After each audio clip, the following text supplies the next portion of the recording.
उत्तर प्रदेश की योगी सरकार की तरफ से आउटसोर्सिंग कर्मचारियों को मिली एक बड़ी सौगात। लंबे समय से उत्तर प्रदेश के जो आउटसोर्सिंग के कर्मचारी हैं इस बात का इंतजार कर रहे थे कि आखिरकार आउटसोर्स सेवा निगम पर मोहर कब लगेगी और अब योगी सरकार की तरफ से इस पर मोहर लगा दी गई है, जिससे कहीं न कहीं कर्मचारियों के बीच में काफी ज्यादा खुशियां देखने को मिल रही है। इसमें आपको देखने को मिलेगा कि इन कर्मचारियों को अब प्रतिमाह 16,000 से 20,000 रुपए का मानदेय मिलेगा। इसी के साथ ही इन कर्मचारियों के लिए 1 से 5 तारीख के बीच में ही वेतनमान जो इनका है वो इनके खाते में आ जाएगा और इस तरह की तमाम सुविधाएं इन कर्मचारियों को दी गई हैं। लेकिन इस बीच में ये भी देखने को मिला है कि कर्मचारियों का ये कहना है कि अभी इसमें और ज्यादा सुधार की जरूरत थी, जैसे कि इनकी छुट्टियों को लेकर सरकार को कोई प्रावधान बनाना चाहिए था और इसी तरह की अन्य तमाम मांगे जिनको लेकर सरकार अभी कुछ नहीं कर रही है और सरकार को सबसे पहले उन सारे बिंदुओं पर भी कुछ ना कुछ खास करना चाहिए। वैसे तो सरकार की तरफ से ये पहल कर दी गई है, जिस वजह से कर्मचारी काफी ज्यादा खुश नजर आ रहे हैं और उम्मीद लगा रहे हैं कि आगे आने वाले समय में जो अन्य सुविधाएं हैं वो भी कर्मचारियों को मुहैया कराई जाएंगी। अब देखना ये होगा कि आखिर सरकार क्या कुछ करती है। फिलहाल कर्मचारियों की अन्य क्या क्या मांगे हैं, आउटसोर्स सेवा निगम का जो गठन हुआ है इससे कर्मचारियों को क्या फायदा मिलने वाला है और कर्मचारी किस किस चीज की उम्मीद कर रहे हैं, इस विषय पर ज्यादा जानकारी देते हुए महामंत्री योगेश उपाध्याय ने क्या कुछ कहा है, आप भी सुनिए। योगेश जी, आपका हमारे चैनल अटल टीवी पे बहुत बहुत स्वागत है। जी धन्यवाद।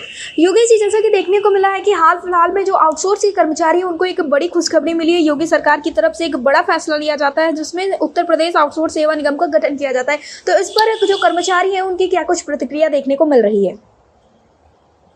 ये अभी तो एक पूर्ण रूप से स्पष्ट चीजें नहीं आई हैं जी। जो चीजें आई हैं उनके आधार पर ये कह दीजिए कि जो पहले से चीजें थी उनको एक समराइज करके पत्र पर उतार दिया गया है और उसमें कुछ चीजें थोड़ी सी बेहतर हुई हैं जी।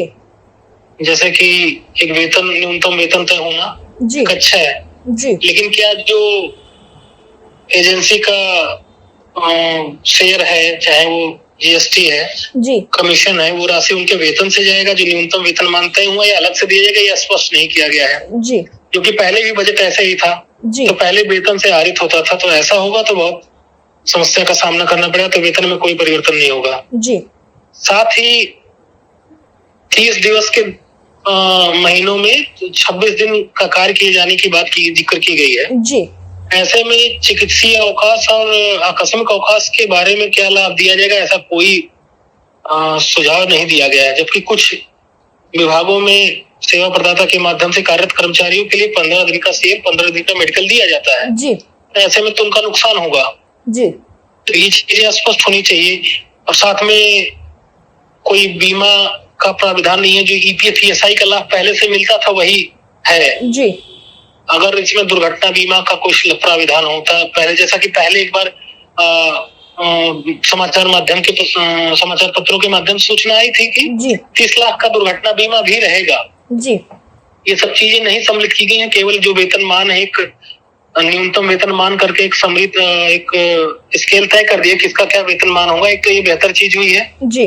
दूसरा एक मॉनिटरिंग अथॉरिटी बना दिया गया, साथ में एक चीज का जिक्र किया गया, कुछ छोटी सी गलती पे भी निकाल दिया जाए जी।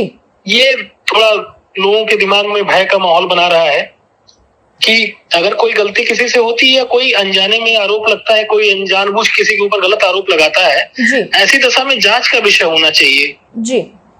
सामने कर्मचारी का भी पक्ष जाने की आवश्यकता होनी चाहिए जी। ऐसे छोटी सी गलती पे निकाल देना तो इससे शोषण और बढ़ेगा जी। और शोषण का माध्यम सेंट्रलाइज हो जाएगा, पूरा केंद्रीकरण हो जाएगा। पहले तो एजेंसियों तक या विभाग तक केंद्रित था, भी सीधे सीधे पूरे उत्तर प्रदेश में केंद्रित हो जाएगा अगर ऐसा होता है तो जी। ये सब चीजें हैं। बाकी जो पहल की गई है वो अच्छी है, आगे इसमें सुधार हो तो और अच्छा होगा, इसको और अच्छा किया जा सकता है जी। योगेश जी, जैसा कि इसमें एक चीज और देखने को मिली थी कि अब जो कर्मचारियों का वेतन है वो 1 से 5 तारीख तक सीधे इन कर्मचारियों के खाते में जाएगा, जबकि इसके पहले देखने को मिला था कई बार विलम्ब हो जाता था वेतन मिलने में या मानदेय मिलने में, तो इससे तो कहीं ना कहीं कर्मचारियों को फायदा होगा।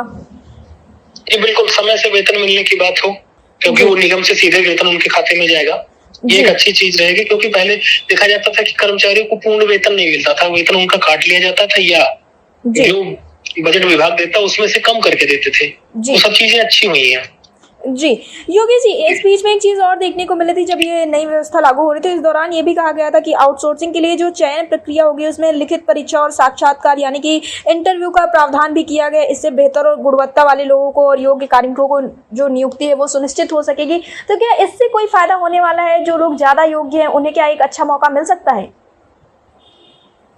जी बिल्कुल सही बात है। इसमें अगर प्रक्रिया चयन प्रक्रिया अपनाई जाएगी, लिखित परीक्षा होगा, इंटरव्यू होगा तो होगा, लेकिन जो वेतनमान उसमें तय है जी, ये टेक्निकल पोस्ट जो पढ़े लिखे हैं, टेक्निकल डिग्री धारक हैं, वो मजबूरन ये नौकरी कर रहे हैं आउटसोर्सिंग की। जी, आपको एमबीए किए हुआ आदमी आउटसोर्सिंग की नौकरी करने वाला बहुत कम मिलेगा, या तो कहीं से ऐसे ही डिग्री लिए होंगे। जी, उसकी वजह है कि 20,000 की नौकरी, अगर डिप्लोमा या नर्सिंग करके 20-22,000 25,000 की नौकरी कर रहा है कोई स्टाफ जी, तो उसके लिए मजबूरी है, क्योंकि उसके पास कोई ऑप्शन नहीं है। जी, प्राइवेट की स्थिति आप जान ही रही हैं, सरकारी में ये हाल है। तो कोई भी आदमी पैरामेडिकल हो या डॉक्टर हो या टेक्निकल हैंड हो, चाहता है कि एक अच्छा वेतनमान और नियमित भर्तियों के लिए तैयारी करता है। उसके अनुरूप ये है नहीं तो मजबूरन ये इस पे काम करेगा। लेकिन हम क्षमतावान की बात करें तो ज्यादा क्षमतावान रहेंगे तो जाहिर सी बात हो यहाँ ना करके बड़े प्राइवेट संस्थाओं में जाके वो एग्जाम देके प्रयास करें उसमें सम्मिलित हों। जी योगेश जी, यानी कि ये कहा जाए कि ये जो आउटसोर्स सेवा निगम का गठन हुआ है अब भी इसमें कुछ सुधार की जरूरत देखने को मिलेगी। जी बिल्कुल, अभी तो शुरुआत हुई है। यूँ कहें कि अभी पहला चरण है, इसमें अभी बहुत सारे काम होने बाकी हैं। अगर उसमें सुधार लगातार होगा तो बहुत अच्छा काम हो सकता है। जी योगेश जी, तो कौन कौन से सुधार आप लोग चाहते हैं? मेरा ये अंतिम सवाल है। सुधार में एक जो चयन प्रक्रिया की बात है और दूसरे निकाले जाने की बात है, ये दोनों चीजें स्पष्ट होनी चाहिए कि किसी कर्मचारी के साथ में, जैसा कि हमेशा से रहा है जी, नियमित कर्मचारी हो या वर्तमान में आउटसोर्सिंग की व्यवस्था जो है कि जब तक कोई जांच ना हो तब तक किसी को निकाला ना जाए। दूसरा, अवकाश की क्या व्यवस्था है इनके लिए जी। दूसरा, भारत सरकार पहल की पूरे विश्व पटल पे हम बात कर रहे हैं G20 के माध्यम से सामाजिक सुरक्षा की जी। सामाजिक सुरक्षा इसमें क्या है? जो अपना 3 साल 5 साल देगा या 10 साल जीवन आउटसोर्सिंग पे बिता दे रहा, उनके लिए सामाजिक सुरक्षा क्या उनकी? अगर 60 साल के रिटायर होंगे तो उन्हें क्या मिलेगा? वो 2,000 का पेंशन ESI से मिलता है, EPF से 2 से 5 लाख का लाभ जी। ये सब चीजें देखनी होंगी। या अगर उनके पद में नियमित भर्ती में आते तो उसमें क्या वरीयता दे सकते हैं? अगर हमारे पास 5 साल का ट्रेंड किया हुआ आउटसोर्सिंग कर्मचारी एक पद पे लगातार काम कर रहा है जी, तो उसे हम अगर हॉस्पिटल में दोबारा काम लेंगे तो बेहतर ढंग से अनुभव के आधार पे काम करेगा, क्योंकि उसी संस्थान में वो काम कर रहा है तो उसे पता है कैसे पैरामीटर्स पे काम करने हैं।